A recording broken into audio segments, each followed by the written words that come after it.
আমাদেরই সমাজের বুড়ো আর বুড়িগুলিকে দেখেছি ঘড়ি অ্যাভেলেবেল নয়, ওই তারা দেখে রাত্রি সেহরি করত। সত্যি বলছি, আমি বাস্তব দেখে বলছি। আমি আমার দাদিমাকে আমি দেখেছি রমজান মাসে ডাকার দায়িত্ব দাদিমার। আকাশে উঠলো, তারা দেখে নিলে, ও বৌমা শিগগির ওঠো, সময় আর বেশি নি, বল ঘড়ি নি ঘোড়া নি কিচ্ছু নি, বলে দিলে কি দেখি এসব কার? এবার বলুন, সূর্য, চন্দ্র, গাছপালা, পশু পাখি, জড় পদার্থ, পাথর, কাঁকর, মাটি, এগুলো কি আমাদের কাজে লাগে না? কোনটার বাদ দিয়ে জীবনে চলবেন? একটাও বাদ দিবেন পারবেন? একটাও? কোনটা বাদ দিয়ে মানুষ বাঁচতে পারবে? আদৌ আদৌ। এই জন্য আল্লাহ বললেন সাখখারা লাকুম মা ফিস সামাওয়াতি ওয়া মা ফিল আরদ, ওই আল্লাহ যিনি তোমাদের কল্যাণে, তোমাদের উপকারার্থে, তোমাদের খেদমতে আসমান আর জমিনে যা কিছু সম্পদ রয়েছে ওই সবগুলো কি তোমাদের কল্যাণে কাজে লাগিয়েছেন, তোমাদের কল্যাণে আল্লাহ নিবেদিত করে দিয়েছেন। আমার আল্লাহ কোরআনে বললেন খলাকাল ইনসানা আল্লামাহুল বায়ান, মানুষকে শিখিয়ে, মানুষকে সৃষ্টি করেছেন, মানুষকে বচন ভঙ্গি আল্লাহ শিখিয়েছেন, সেই বচনের ভিতর দিয়ে মানুষ তার ভিতরের জ্ঞানের প্রকাশ ঘটায়।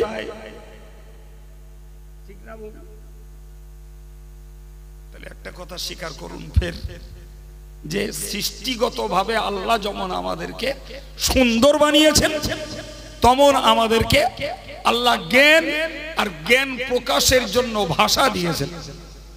সুবহানাল্লাহ হবে না? আবার বলছি, জ্ঞান দিয়েছেন, জ্ঞান প্রকাশের জন্য ভাষা দিয়েছেন। অন্য আয়াত পাকে আল্লাহ বললেন ওয়ালাকাদ কাররামনা বানি আদামা ওয়া হামালনাহুম ফিল বাররি ওয়াল বাহরি।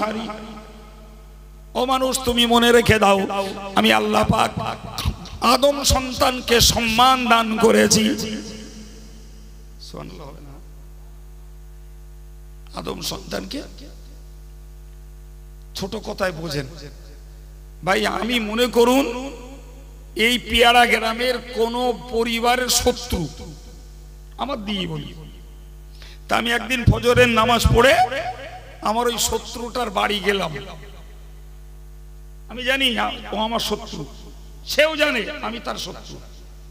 আমি তার বাড়ি গেলাম, মনের ভিতরে চাপা রাগ যাই থাক, আমি মানুষ হিসেবে যখন গেছি, লোকটা ডাকলাম, দরজা খুললো, একটা চেয়ার দেবে, বসে। কি খুব পরিচিত হলে হয়তো বললো বসো, এক কাপ চা এনে দিল। সকালবেলা শীতের সময়। এরপরে বলছে কি মনে করে এলে?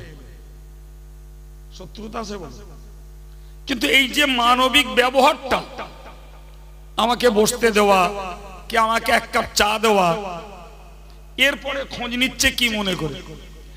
আমার দাবি তিনি পূরণ করবেন কি করবেন না, কি দাবি পূরণ করতে যে পুরাতন রাগের কথা তুলবেন কি তুলবেন না, সব পরের প্রশ্ন। কিন্তু প্রাথমিক পর্যায়ে একটা মানুষ আর একটা মানুষের বাড়িতে গেলে সে ন্যূনতম মানবিকতা দেখিয়ে তাকে একটু বসার জায়গা, প্রয়োজনে একটু আপ্যায়ন করতে এক কাপ চাও দেয়। যত বড় শত্রু হোক সহজে বলবে না যে আমার বাড়ি এলি কেন, বেরো আমার ভিতরতে, সহজে বলবে।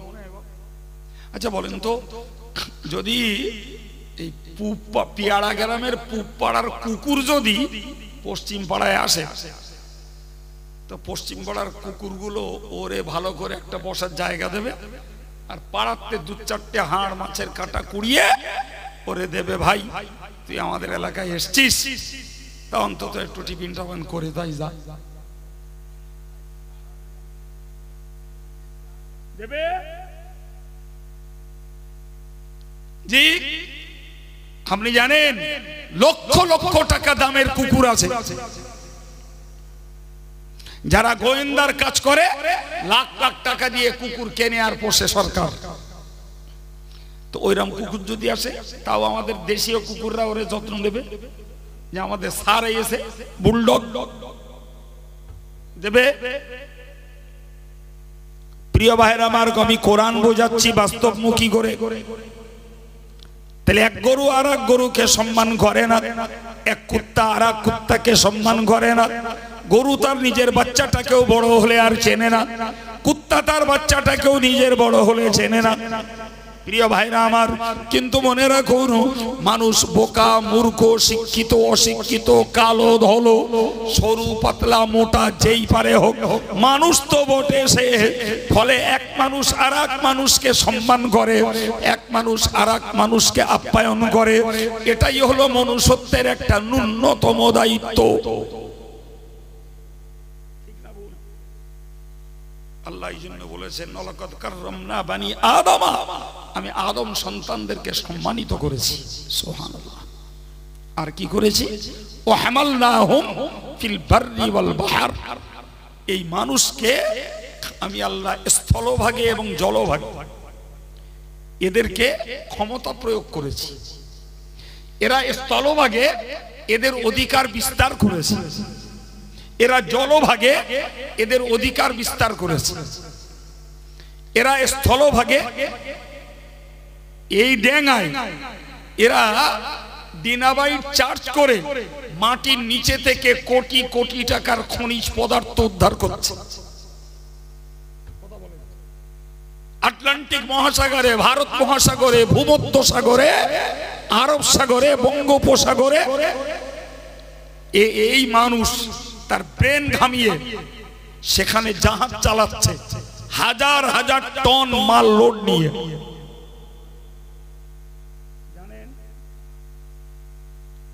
কিছু শুনছেন? কোথাও না, কলকাতার খিদিরপুরে যান, এখানে মাল লোড হচ্ছে, সেই মাল চলে যাচ্ছে বরিশাল, ওই মাল চলে যাচ্ছে আন্দামানে, ওই মাল এখান থেকে চলে যাচ্ছে বেঙ্গালোরে, সব সমুদ্র পথে। এই যে মানুষ তার ব্রেন ঘামিয়ে, মানুষ তার খোদাই দেওয়া বুদ্ধিকে কাজে লাগিয়ে সাগরে জাহাজ ভাসিয়েছে মাল লোড দিয়ে, ডেঙ্গায় খনিজ পদার্থ উদ্ধার করে এই মানব জাতির কল্যাণে বহু কিছু গুডস, অনেক কিছু সম্পদ মানুষকে উপহার দিয়েছে। এই মাইক চলছে, মোবাইল চলছে, ওসব কি? ওসব কোথাকার সম্পদ? ও তো সব মাটির নিচের সম্পদ, উদ্ধার করে কার্যকর করে মানুষের কল্যাণে কাজে লাগানো হয়েছে। এরপরে যদি বলেন, তাহলে চোখে দেখি আর কেউ বাস্তবে উপভোগ করেছি, জি, কয়েক টন মাল নিয়ে শূন্য মার্গে এরোপ্লেন উঠছে, 400 প্যাসেঞ্জার, 400 প্যাসেঞ্জারের মাল সামান সব আকাশে উঠছে। এ কাজ করেছে কারা? এই মানুষ। মানুষের ব্রেনটা দেওয়া কার? আল্লাহ। আল্লাহ বললেন, আমি মানুষের আকৃতি দিয়েছি সুন্দর, মানুষের জ্ঞান দিয়েছি, মানুষের ভাষা দিয়েছি, মানুষকে সম্মানিত করেছি স্থলভাগে জলভাগে। আজকের বিজ্ঞানের উৎকর্ষের যুগে বলতে হয়, শূন্য মার্গে আমি আল্লাহ মানুষের অধিকার বিস্তার করে দিয়েছি। আর একটু চিল্লে বলুন। সম্মানিত ভাইরা আমার, অন্য আয়াত পাকে মহান আল্লাহ বললেন, সাখখারা লাকুম মা ফিস সামাওয়াতি ওয়া মা ফিল আরদি। ওগো বিশ্ব মানব, তোমরা মনে রাখো, तमाम পৃথিবী জুড়ে আমার দেওয়া যত নিয়ামত রয়েছে, সমস্ত বস্তু সামগ্রী সবগুলোকেই তোমাদের খেদমতের জন্য আমি আল্লাহ অনুগত বানিয়ে দিয়েছি। কি বানিয়েছেন? সব অনুগত। জি, আমার ভাষা বুঝতে পারেননি, তবে ব্যাখ্যা দিলে বুঝবেন। গরু মানুষের কথা শোনে, ছাগল মানুষের কথা শোনে, বাঘ মানুষের হাতে বশ মানে, সিংহ ধরে মানুষ খেলা করে, ভল্লুক ধরে মানুষ খেলা দেখিয়ে রোজগার করে। গাছপালাগুলো আমাদের উপকারে, কারোর ফল খাই, কোনোটার জ্বালানি বানাই, কোনোটার ফার্নিচার। কথা বলছেন না কেন? মাটির নিচে, পায়ের নিচের মাটি, কাঁকর, পাথর সব আমাদের উপকারে।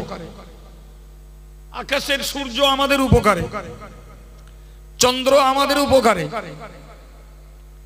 আকাশের মিটি মিটি তারকাগুলি সেগুলো মানুষের উপকারে। অন্নুজুমুল তাহতাদু বিহা, আকাশের তারার বিনিময়ে মানুষ পথ খুঁজে পেত। যে যুগে ছিল না ঘড়ি, যে যুগে ছিল না কম্পাস, সে যুগে মানুষ তারা দেখে রাতের আঁধারের পথ খুঁজত। আমাদেরই সমাজের বুড়ো আর বুড়িগুলিকে দেখেছি ঘড়ি অ্যাভেলেবেল নয়, ওই তারা দেখে রাত্রি সেহরি করত। সত্যি বলছি, আমি বাস্তব দেখে বলছি। আমি আমার দাদিমাকে আমি দেখেছি রমজান মাসে ডাকার দায়িত্ব দাদিমার। আকাশে উঠলো, তারা দেখে নিলেন, ও বৌমা শিগগির ওঠো, সময় আর বেশি নি, বল ঘড়ি নি, ঘোড়া নি, কিচ্ছু নি, বলে দিলে কি দেখি। এসব কার? এবার বলুন, সূর্য, চন্দ্র, গাছপালা, পশু পাখি, জড় পদার্থ, পাথর, কাঁকর, মাটি, এগুলো কি আমাদের কাজে লাগে না? কোনটার বাদ দিয়ে জীবনে চলবেন? একটাও বাদ দেবেন পারবেন? একটাও? কোনটা বাদ দিয়ে মানুষ বাঁচতে পারবে? আদৌ আদৌ। এই জন্য আল্লাহ বললেন সাখখারা লাকুম মা ফিস সামাওয়াতি ওয়া মা ফিল আরদ, ওই আল্লাহ যিনি তোমাদের কল্যাণে, তোমাদের উপকারার্থে, তোমাদের খেদমতে আসমান আর জমিনে যা কিছু সম্পদ রয়েছে ওই সবগুলো কি তোমাদের কল্যাণে কাজে লাগিয়েছেন, তোমাদের কল্যাণে আল্লাহ নিবেদিত করে দিয়েছেন। বাস্তবে তাই দেখছি।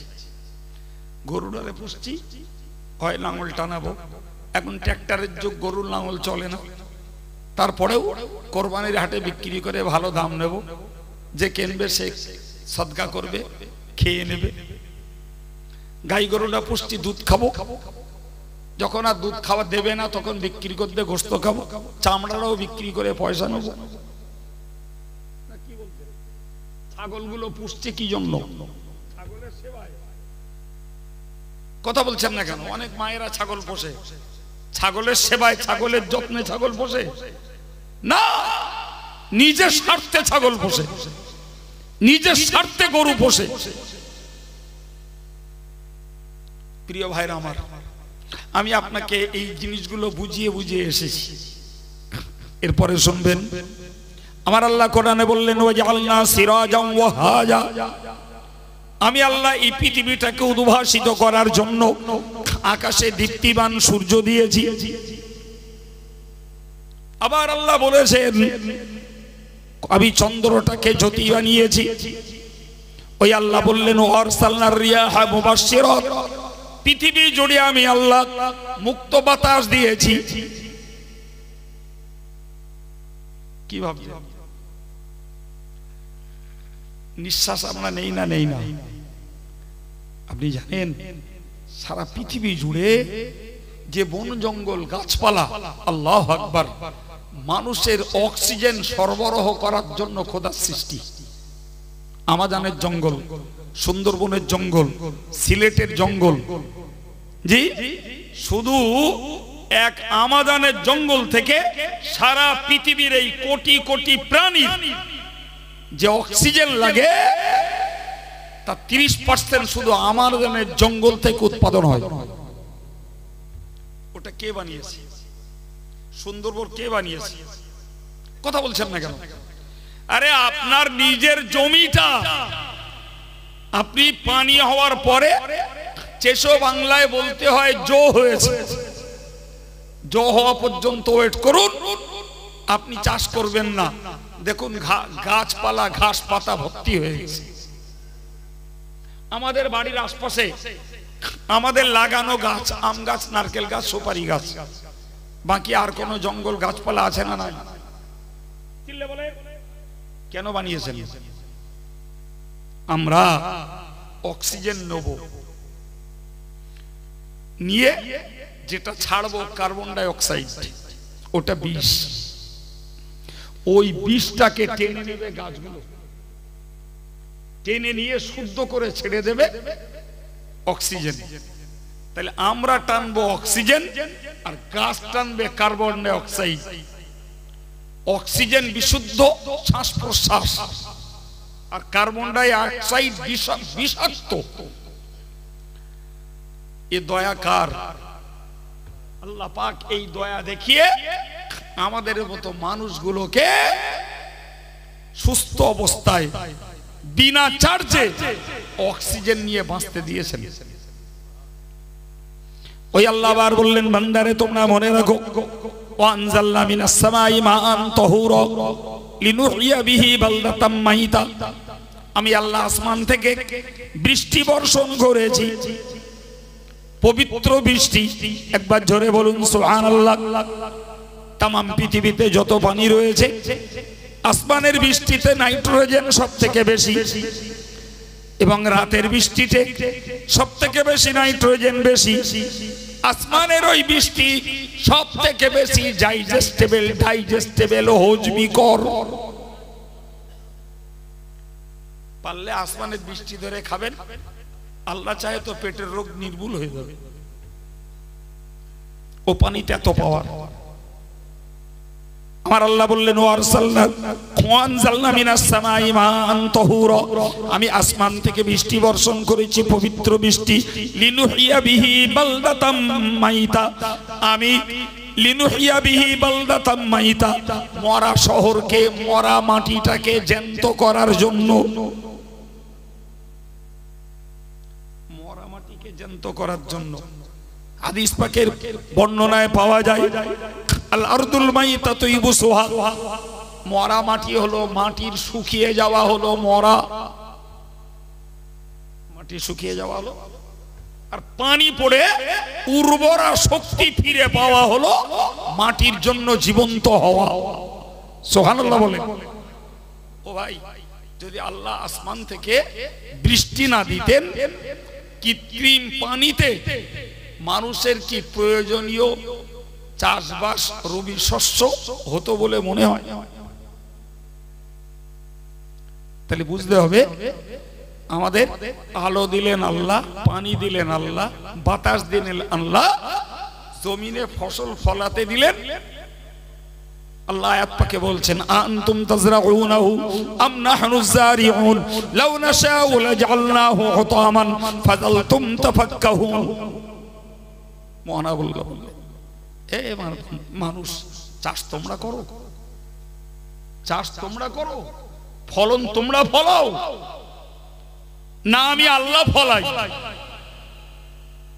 তুমি দানা বুনে দিলে, বীজ পুঁতে দিলে, সার দিলে, কীটনাশক দিলে, সময়ে সেচ দিলে, আমি আল্লাহ ফল দিলাম না। বলেন বলেন বলেন, ফল আল্লাহ দিলেন না, আমাদের সমস্ত খেদমত মেহনত সব শেষ।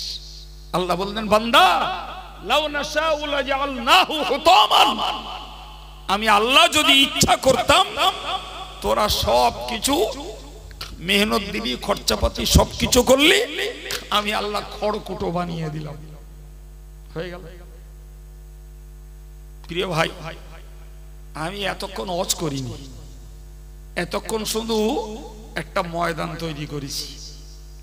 সে ময়দানটা কিসের?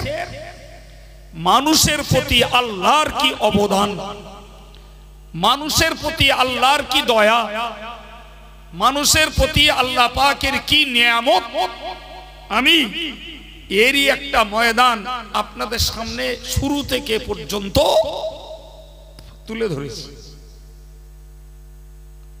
কি গো, আমি এই যেটা দাবি করলাম ঠিক না ভুল? এবার এতটুকু আমার ওয়াজ। আমার আল্লাহ পাক কোরআন শরীফে বলেছেন, ইয়া আইয়ুহান নাসু উবুদু রাব্বাকুমুল্লাযী খালাকাকুম ওয়াল্লাযীনা মিন ক্বাবলিকুম লাআল্লাকুম তাত্তাকুন।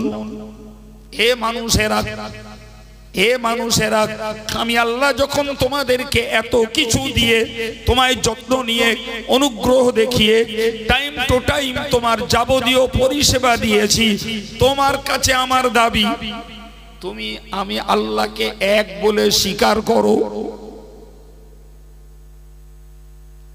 আগের গুলো অজ হলো জ্ঞানের, আর এই অজটা হলো আমলের। অজ দুরকম বাপ, একটা অজে পেলেন জ্ঞান হয়, কিচ্ছু করতে হয় না, আর একটা অজে কিছু করতে হয়। কি বলেছি বাবা, আমি এতক্ষণ ধরে একটা ময়দান তৈরি করেছি, কিসের? বান্দার প্রতি আল্লাহর যে অবদান। এখন আপনাকে বলছি, আল্লাহ বললেন, হে মানুষেরা, উবুদু রাব্বাকুম, তোমরা তোমাদের রবকে এক বলে জানো। তার কোনো জোড়া নেই, তার কোনো পার্টনার নেই, তার কোনো অংশীদার নেই। তোমার এই বিশ্বাসটা নিখুঁত, নিদাগ, নিশ্চিদ্র হতে হবে। কোন অবস্থাতেই আল্লাহ পাকের সঙ্গে কাউকে পার্টনারশিপ দেয়া যাবে না, কাউকে আল্লাহর সঙ্গে অংশী স্থাপন করা যাবে কোন অবস্থাতেই। এরপরে আল্লাহ বললেন, শোনো বান্দা, আল্লাযী খালাকাকুম ওয়াল্লাযীনা মিন ক্বাবলিকুম, আমি আল্লাহ তোমাকে যে ইবাদত করতে বলছি, আমি আল্লাহকে এক বলে বিশ্বাস করতে বলছি, কারণ আমি আল্লাহ তোমাকে সৃষ্টি করেছি, তোমার বাপ দাদা দাদি নানা নানি পূর্বপুরুষ সবাইকে সৃষ্টি করেছি আমি আল্লাহ। এখন তোমাকে একটু ভাবতে হবে, আমার দাদা পরদাদাকে আল্লাহ সৃষ্টি করেছেন, বাপকে আল্লাহ সৃষ্টি করেছেন, দাদিকে আল্লাহ সৃষ্টি করেছেন, মাকে আল্লাহ সৃষ্টি করেছেন, নানা নানিকে আল্লাহ সৃষ্টি করেছেন। কই, তারা তো কেউ নেই, তারা কেউ নেই। দাদা নেই, দাদি নেই, নানা নেই, নানি নেই, আব্বা নেই, মা নেই, কেউ তো নেই। আল্লাহ পাক আমাদেরকে চেতনা ফিরিয়ে দিলেন যে তুমি আমাকে এক বলে জানো, কারণ তোমারে আমি সৃষ্টি করেছি আর এত কিছু নিয়ামত দিয়েছি, আর তোমার পূর্বেকার যারা তাদেরকেও সৃষ্টি করেছিলাম, আজ তারা কেউ নেই। এর মানে হলো কালকে তুমিও থাকবে না, এটা স্মরণ করো। তোমার দাদা যখন নেই, তোমার বাপ যখন নেই, দাদি নেই, মা নেই, তুমি পুরুষ তুমিও থাকবে না, আজকের যুগের মহিলা সম্প্রদায় যারা, এরাও থাকবে না। এই জ্ঞান যদি তুমি নিতে পারো, তাহলে তুমি প্রথম নম্বর আল্লাহকে এক বলে স্বীকার করো, ওটার নাম ঈমান। ওটার নাম কি? জোরে বলেন, ওর নাম ঈমান। পরে অন্য আয়াত পাকে আল্লাহ বলেছেন, ইয়া আইয়ুহাল্লাযীনা আমানু রুকউ ওয়াসজুদু ওয়াবুদু রাব্বাকুম ওয়াফআলুল খায়রা লাআল্লাকুম তুফলিহুন। আল্লাহ বলেন, ঈমান যখন তুমি এনেছো, তোমার পরের ডিউটি তুমি রুকু করো, সিজদা করো। ভাই, রুকু সিজদা কোন ইবাদতের অংশ?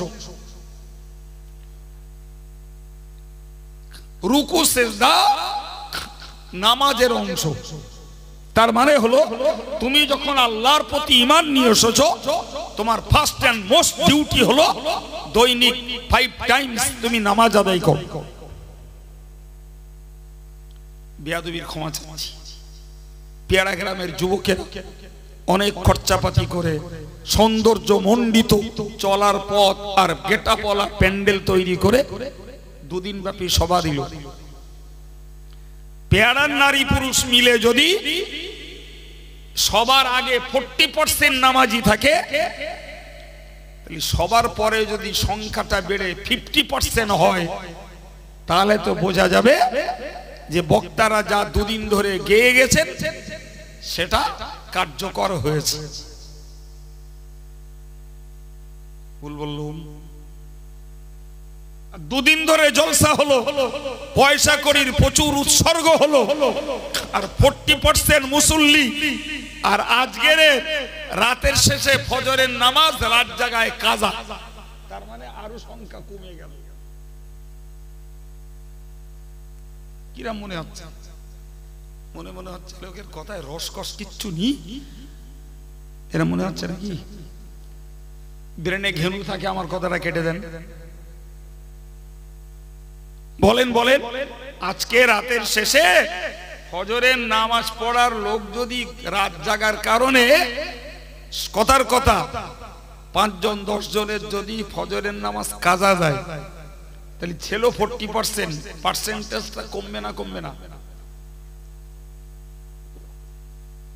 অথচ কাম্য ছিল যে আমরা কষ্টোপার্জিত অর্থ দিয়ে সুন্দর পরিবেশ তৈরি করে, আর মজাদার মজাদার অনেক সুরালা বাংলাদেশের টনওয়ালা বক্তা নিয়ে নিয়ে ওয়াজ দেব, তাতে যদি 40% নামাজি যদি 50% না হয়, তাহলে আমাদের এই সওয়াবের ব্যবসা তো লসে রান করছে।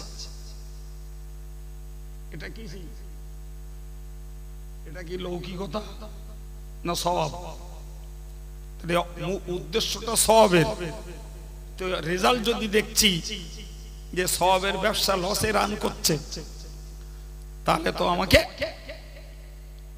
কোরআনের হুকুমকে মেনে নিয়ে বেনামাজিদেরকে নামাজি হওয়া লাগবে, বেনামাজি মহিলাকে নামাজি হওয়া লাগবে। এরপরে আমার আল্লাহ বললেন, ওয়াবুদু রব্বাকুম, ও আমার ইমানদার বান্দা বান্দি, তোমার দায়িত্ব হলো তুমি নামাজ তো অবশ্যই ইবাদত, এছাড়াও অন্যান্য ইবাদতগুলিকে সম্পন্ন করো। নামাজটাও ইবাদত, রোজাটাও ইবাদত, টাকাওয়ালার জন্য হিসাব করছে যাকাত দেওয়াটাও ইবাদত, টাকাওয়ালার জন্য হজ করাটাও ইবাদত, জিকির করাটাও ইবাদত, তাসবিহ পড়াটাও ইবাদত, কোরআন তেলাওয়াত করাটাও ইবাদত। ঠিক কি না?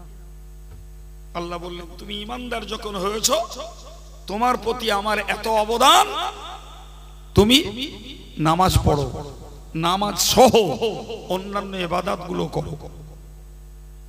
না শুধু ওইটাও নয়, এরপরে আল্লাহ বললেন, ওয়াফআলুল খায়রাত, ও দুনিয়ার ইমানদার বান্দা বান্দি, তোমার জীবনের সামাজিকতায়, আত্মীয়তায়, মানবিক ব্যবহারে, প্রতিবেশীর আচার আচরণে তুমি যত ভালো কাজ রয়েছে সমস্ত ভালো কাজগুলি তুমি করো। সামাজিক একটা ভালো কাজ কর, কারোর একটা কোদাল দিয়ে উপকার কর, কারোর একটা দা দিয়ে উপকার কর, কেউ অভাবী হয়েছে তাকে 10টা টাকা দিয়ে উপকার কর, কেউ পাশে প্রতিবেশী রোগগ্রস্ত হয়েছে তাকে একটু সেবা দিয়ে উপকার করো, কেউ হঠাৎ অ্যাক্সিডেন্টলি কোনো ক্ষতিতে পড়েছে তাকে নিয়ে চিকিৎসার ব্যবস্থা করো।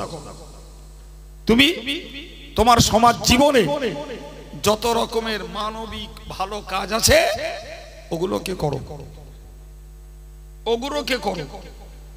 তাহলে যাবতীয় রকমের ভালো কাজের দায়িত্ব আল্লাহ চাপালেন বান্দারে, তোরে আমি যখন তোর হায়াত দিলাম, সুস্থ রাখলাম, নিয়ামত দিলাম, সূর্যের তাপ দিলাম, বৃষ্টি দিলাম, মুক্ত বাতাস দিলাম, তোরে জ্ঞান দিলাম, সৌন্দর্য দিলাম, আসমানে জমিনের যাবতীয় বস্তুকে তোর খেদমতে দান করলাম, এবং টোটাল পৃথিবীর সবকিছুকে তোর অনুগত বানিয়ে দিলাম।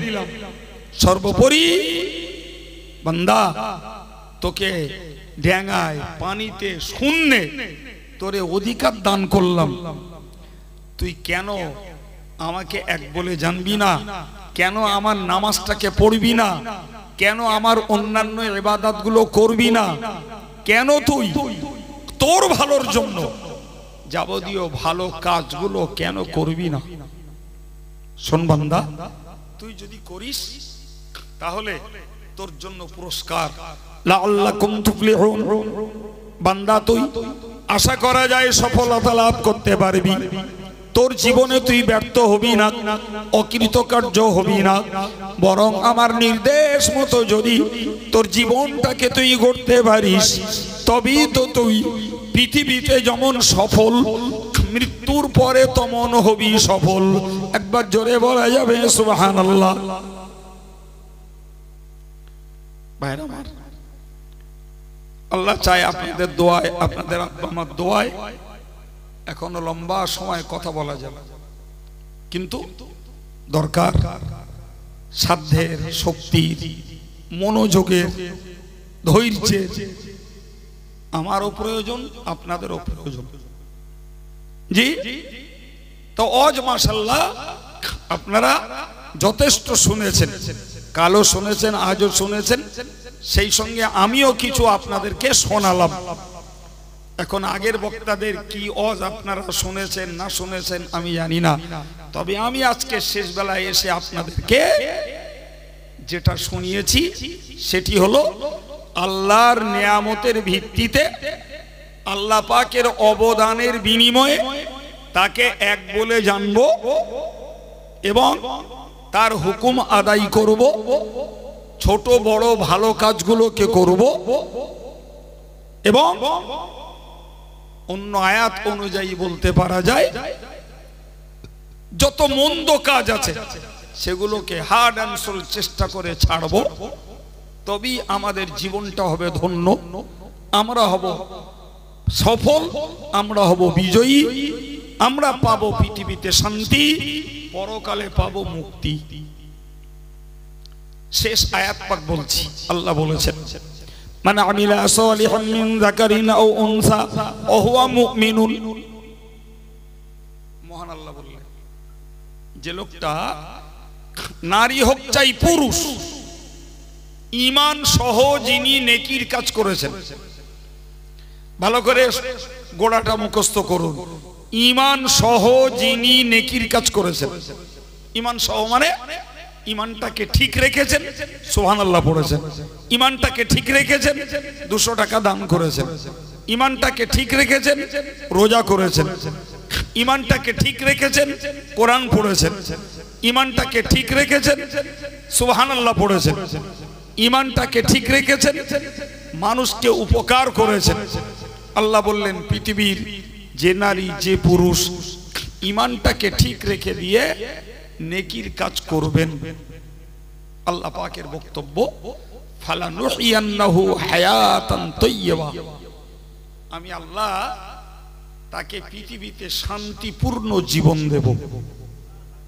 আর একটু মন খুলে কি দেবেন বাবা? আচ্ছা বাবু, যে শান্তির জন্য আজকে আমাদের রান্নাঘর থেকে শুরু করে আমেরিকার হোয়াইট হাউস পর্যন্ত শান্তির জন্য লালায়িত, সর্বত্র শান্তির জন্য হা হা করছে মানুষ, মানুষ সুখী হয়েছে, সুখী হয়েছে, কিন্তু মানুষ শান্তিতে নেই। বা খাওয়া পড়ায় গাড়ি বাড়িতে মানুষ সুখী হয়েছে কিন্তু শান্তিতে নেই। আল্লাহ বললেন, বান্দা তোর শান্তি চাই, আমি আল্লাহ দাবিটা পূরণ কর, ঈমানটাকে ঠিক রেখে নেকির কাজটা কর, আমি আল্লাহ কথা দিচ্ছি তোকে শান্তিপূর্ণ জীবন দেব। একজন দিন দুঃখী খেটে খাওয়া গরিব মানুষ ধর্ম করে, ভাই বিশ্বাস করুন, ও খেটে খুটে যা পায় তাই খায়, পরিবারকে তাই খাওয়ায়, ও মনে অশান্তির কিচ্ছু নেই, শান্তিতেই তার দিন যাচ্ছে। আর কোটিপতি লোক, কোটিপতি লোক যে এসি রুমে বাস করে আর অনেক দামের গাড়ি চাপে, কিন্তু ছেলে বউ মেয়ে এক একজন এক এক অবতার, কারোর সঙ্গে কারোর মিল নেই, অশান্তির আগুনে ভদ্রলোকের রাত্রি ঘুম হয় না, সারাদিন ভ্যানটানে আর তাতে যা রোজগার হয় শাক ডাল খেয়ে নাকে তেল মারা মতন ঘুমায়, পাশ দিয়ে লরি চলে যায় আর ঘুম ভাঙে না। কিন্তু প্রচুর অর্থশালী বুদ্ধিজীবী কত রাজনীতিবিদ নেতা হোতা রয়েছে, ট্যাবলেট খায় ঘুম আসে না, শান্তি। মনে রাখবেন মুসলমান, শান্তি শিক্ষায় নেই, শান্তি রাজনীতিতে নেই, শান্তি টাকায় নেই, শান্তি নেতৃত্বে নেই। শান্তি রয়েছে আল্লাহর ইবাদতে, শান্তি রয়েছে আল্লাহর জিকিরে, শান্তি রয়েছে আল্লাহর তাসবিহ পড়াতে, শান্তি রয়েছে আল্লাহর হুকুমের গোলামিতে। সুতরাং ইসলামী জ্ঞান চর্চার পরিবেশ তৈরি করে, শ্রম দিয়ে, সময় দিয়ে, অর্থ খরচ করে যদি আমরা নিজেরা নিজেদের জন্য শান্তির পথ না ধরতে পারলাম, শান্তির পথে যদি দাঁড়িয়ে না থাকতে পারলাম, শান্তির পথটাকে যদি না নিতে পারলাম, তাহলে শিক্ষার পরেও বলতে হয় এরা বোকা। ঠিক কিনা ভুল? শান্তি আল্লাহ বললেন দেব, ঈমান সহ নেকির কাজ করো। শুধু এই জগতে শান্তি দেব না, ফালানাজজিআন্নাহুম আজরাহুম বিআহসানি মা কানু ইয়ামালুন, তোমার আমলের তুলনায় বান্দা অনেক অনেক উত্তম সুন্দর পুরস্কার দেব। সুবহানাল্লাহ। পৃথিবীর মুফাসসিররা, কোরআনের ব্যাখ্যাকাররা বলেছেন মানুষের আমলের তুলনায় উত্তম পুরস্কারটার নাম হলো আল্লাহ পাকের দয়ার জান্নাত। বাবা, তাহলে যে কাজ করলে পৃথিবীতে শান্তিতে থাকা যাবে আর পরকালে জান্নাত পাওয়া যাবে, জি, শিক্ষিত শিক্ষিতা, বুদ্ধিমান আর বুদ্ধিমতী, টাকাওয়ালা আর গরিব, জি, পাতলা আর মোটা, ঈমানদার যে আল্লাহকে যে এক বলে বিশ্বাস করেছে, সকলের জন্য উচিত কর্তব্য হলো যে কোরআনের বার্তাকে কাজে লাগানো আর নিজেকে শান্তির উপযুক্ত হিসাবে আল্লাহর কাছে পেশ করা, আল্লাহর কাছে তুলে ধরা। ভিক্ষা চাইতে হবে না, আল্লাহ শান্তিতে রাখবে, আল্লাহ শান্তিতে রাখবে। প্রিয় ভাইরা আমার, আমাদের বড় মুদ্রা দোষ হলো আমরা অজের নামে শুনি কণ্ঠ, অজের নামে শুনি সুরস্বর, অজের নামে শুনি ঘটনা প্রবাহ, কিন্তু ওয়াজটা যে আমার জীবন গড়ার একটা উত্তম শিক্ষা, এইটা ভাই সবাই ভাবে না, সবাই ভাবে না। এটাই আমাদের বড় মাইনাস পয়েন্ট। আল্লাহ আমার ভাইদের মায়েদের, বিশেষ করে যারা আমল হারা, যারা আমল হারা, নারী হোক চাই পুরুষ, যুবক চাই যুবতী, মন থেকে চাই, হাত উঠিয়েও দোয়া চাই, আল্লাহ আমাদের সকলকে আল্লাহ পাকের হুকুমের গোলামি করে পৃথিবীতে চলার তৌফিক দান করেন, বলুন আমিন। পরকালে আল্লাহ আমাদের মুক্তি নসিব করেন, বলুন আমিন।